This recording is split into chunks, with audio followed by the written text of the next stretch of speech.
Okay, now we will discuss the concept of transporter and the receptor. As we are covering the series of mechanism of action of drugs, initially हमने बात कर ली कि mechanism of action जो few drugs के हैं वो किस तरीके से अलग हैं, और मैक्सिमम नंबर ऑफ ड्रग जो कि 4 फंक्शनल प्रोटीन होती हैं, enzymes, ion channel, transporter and receptor. तो एंजाइम एंड आयन चैनल को हम लास्ट वीडियो लेक्चर में कवर कर चुके थे। अब हम बात करेंगे कि किस तरीके से ड्रग ट्रांसपोर्टर और रिसेप्टर के थ्रू एक्ट करती हैं। इसके बाद हम रिसेप्टर थ्योरी को पढ़ेंगे और रिसेप्टर को हम डिटेल पढ़ेंगे। तो देखिए, बेसिकली हम ट्रांसपोर्टर की अगर बात करेंगे कि जो ड्रग्स ट्रांसपोर्टर के थ्रू एक्ट करती हैं उसकी मीनिंग क्या है, वो किस तरीके से एक्ट करती हैं। तो देखिए, बेसिकली जैसे जो ट्रांसपोर्टर होते हैं उनके अलग अलग नाम हैं डिपेंडिंग ऑन कि वो किस चीज़ का ट्रांसपोर्टर करते हैं। अगर मैं बात करूँ सीरोटोनर्जिक ट्रांसपोर्टर, तो ये सेरोटोनिन का ट्रांसपोर्ट करेगा। नॉरएपिनेफ्रिन ट्रांसपोर्टर, NET कैपिटल में बोलते हैं जिसको नेट, वो नॉरएपिनेफ्रिन का करेगा। डोपामिन ट्रांसपोर्टर, DAT कैपिटल में बोलते हैं, वो डैट डोपामिन का करेगा। तो बात यह है कि जैसे सपोज करिए ये कोई आपकी न्यूरोनल सेल है। कौन सी सेल? Neuronal cell. अब ये न्यूरोनल सेल में ये ट्रांसपोर्टर है। लाइक क्या हो सकते हैं ये ट्रांसपोर्टर? नेट भी हो सकता है, ये ट्रांसपोर्टर सर्ट भी हो सकता है, राइट। तो बेसिकली अभी हम 1 बाय 1 पढ़ेंगे। जैसे नेट का मैंने बता दिया कि इसको ये तो लर्न करना पड़ेगा, आपको याद ही करना पड़ेगा कि नेट जो ट्रांसपोर्टर होता है किस चीज़ का ट्रांसपोर्ट करता है। तो जैसे क्या बात आई कि ये किसका ट्रांसपोर्ट कर रहा है? नॉरएपिनेफ्रिन का। तो नॉरएपिनेफ्रिन का अगर ये ट्रांसपोर्ट कर रहा है, तो नॉरएपिनेफ्रिन का ट्रांसपोर्ट अगर ये इनसाइड ऑफ द न्यूरोप्लाज्म कर रहा है तो इसका मीनिंग क्या है? तो देखिए, ये आपका जो रेड कलर से स्ट्रक्चर है ये प्री साइनेप्टिक न्यूरॉन है। क्या है ये? Pre synaptic neuron. और ये प्री साइनेप्टिक जो न्यूरॉन है ये आपका पोस्ट साइनेप्टिक न्यूरॉन है, ये प्री साइनेप्टिक न्यूरॉन है। प्री साइनेप्टिक न्यूरॉन में आपके वेसाइकल्स हैं जिसमें कि प्राइमरी न्यूरोट्रांसमीटर स्टोर्ड है। अब इसके फेट की अगर बात करें तो जब कभी वो स्टिमुलस आता है जो कि हमने न्यूरोह्यूमरल ट्रांसमिशन में स्टेप बाय स्टेप पढ़ा है, और अल्टीमेटली जब रिलीज होगा किसका? प्राइमरी न्यूरोट्रांसमीटर का, तो वो जाएगा कहाँ पे? पोस्ट जंक्शनल रिसेप्टर पे, और रिसेप्टर पे अपना एक्ट करके फार्माकोलॉजिकल रिस्पॉन्स देगा। एक फेट उसका ये होता है कि उसको लोकल एंजाइम जो यहाँ साइनेप्टिक क्लेफ्ट में प्रेजेंट है वो क्या कर देंगे? हाइड्रोलाइज कर देंगे।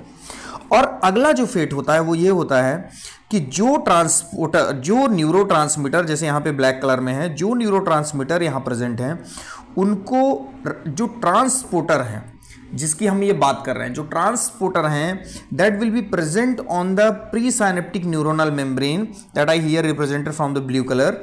ये transporter they will take the primary neurotransmitter from the synaptic cleft and throw it back to the presynaptic neuron. It means you can say that these are the reuptake transporter. Transporter भी कई तरीके के हैं। जैसे हमने इंटेरोहेपेटिक cyclic में organic anion transporter की बात की थी जो कि ग्लूकोनाइड कॉन्जुगेट को किडनी की तरफ और बाइल डक्ट की तरफ ट्रांसपोर्ट करता था। वो भी लास्ट लेक्चर में आप इंटेरोहेपेटिक साइक्लिक में देख सकते हैं। तो यहाँ पे हम बात कर रहे हैं रीअपटेक ट्रांसपोर्टर की।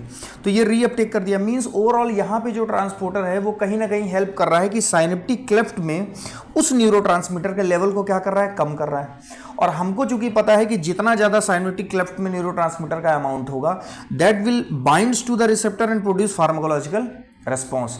तो अगर यहाँ पे आप इसकी अवेलेबिलिटी को कम करते हैं by activating the transporter, it means you are going to decrease the activity of this primary transporter, because यहाँ पे उसकी अवेलेबिलिटी को आप कम कर देंगे ट्रांसपोर्टर के एक्शन को बढ़ा के, क्योंकि ट्रांसपोर्टर बार बार पकड़ के इसको लाके बैक कहाँ रख देगा? प्री साइनेप्टिक न्यूरॉन में रख देगा, राइट।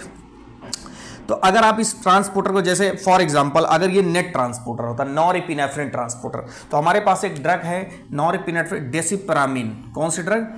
डेसिप्रामीन। ये नॉरएपिनेफ्रिन ट्रांसपोर्टर को क्या करती है? ब्लॉक करती है। तो ये एक ड्रग हो गई। अब ब्लॉक करेगी इट मींस नॉरएपिनेफ्रिन की यहाँ अवेलेबिलिटी को ये बढ़ा देगी। सीरोटोनर्जिक ट्रांसपोर्टर, सीरोटोनिन ट्रांसपोर्टर, तो अब ये सीरोटोनर्जिक ट्रांसपोर्टर को जो मॉड्यूलेट करके काम करती है जैसे फ्लॉक्सेटाइन, तो आप ये ट्रांसपोर्टर को जो ड्रग मॉड्यूलेट करती हैं उनका आप एग्जाम्पल लिख सकते हैं। अब बात आती है कि ये तो आप लर्न कर लेंगे, ये आपकी याद करने की बात है।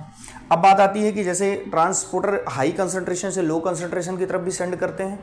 ट्रांसपोर्ट करते हैं, जिस चीज़ का ट्रांसपोर्ट करना है उनको, केमिकल सब्सटेंस का, और लो कंसंट्रेशन से हाई कंसंट्रेशन की तरफ भी ट्रांसपोर्ट करते हैं। तो ये ट्रांसपोर्टर का एक बेसिक सा फंडा है। आपको दो एग्जाम्पल कोट है, डेसिप्रामिन नॉरएपिनेफ्रिन ट्रांसपोर्टर को मॉडुलेट कर रहा है, जबकि फ्लॉक्साटिन सेरोटोनिन ट्रांसपोर्टर को मॉडुलेट कर रहा है। तो इस तरीके से आप ट्रांसपोर्टर की एक्टिविटी को देख सकते हैं। मीन्स आपकी जो ड्रग्स होंगी वो ट्रांसपोर्टर को कई बार ब्लॉक कर देंगी, रीअपटेक को ब्लॉक कर देंगी तो अवेलेबिलिटी बढ़ा देंगी साइनेप्टिक क्लेफ्ट में, या रीअपटेक को प्रमोट करेंगी तो प्राइमरी ट्रांसमीटर की अवेलेबिलिटी को साइनेप्टिक क्लेफ्ट में कम कर देंगे। तो इस तरीके से वो फार्माकोलॉजिकल रिस्पॉन्स को मॉड्यूलेट करते हैं ड्रग्स ट्रांसपोर्टर के थ्रू। अब हम बात करते हैं, देखिए, रिसेप्टर की। रिसेप्टर को आपको पूरा डिटेल से पढ़ना है।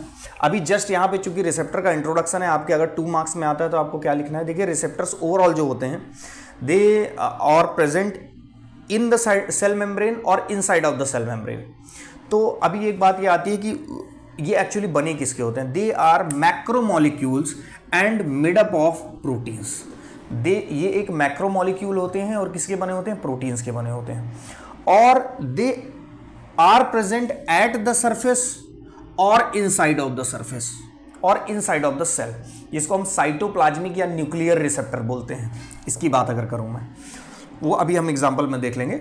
मींस रिसेप्टर क्या है, they are the macromolecule made up of proteins and they allow the, वो क्या करते हैं, वो बाइंडिंग अलाउ करते हैं किसकी, लाइगेंड की, एगोनिस्ट की या एंटागोनिस्ट की। They allow the binding of ligand which can be agonist और antagonist and responsible for producing pharmacological response. तो फार्माकोलॉजिकल रिस्पॉन्स जो बेसिकली प्रोड्यूस कर रहा है वो लाइगेंड कर रहा है, वो रिसेप्टर नहीं करता।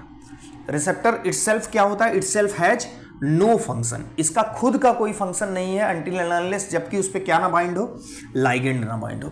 तो ये बहुत इंपॉर्टेंट पॉइंट है रिसेप्टर को लेके। अब बात आती है कि रिसेप्टर के कितने टाइप्स होते हैं, 4 टाइप्स होते हैं। बेसिकली 2 टाइप्स इस आधार पे कि वो कहाँ पर प्रेजेंट है, तो जो सेल सरफेस पे प्रेजेंट है या inside cell membrane, inside cell present है, आप ये कह सकते हैं।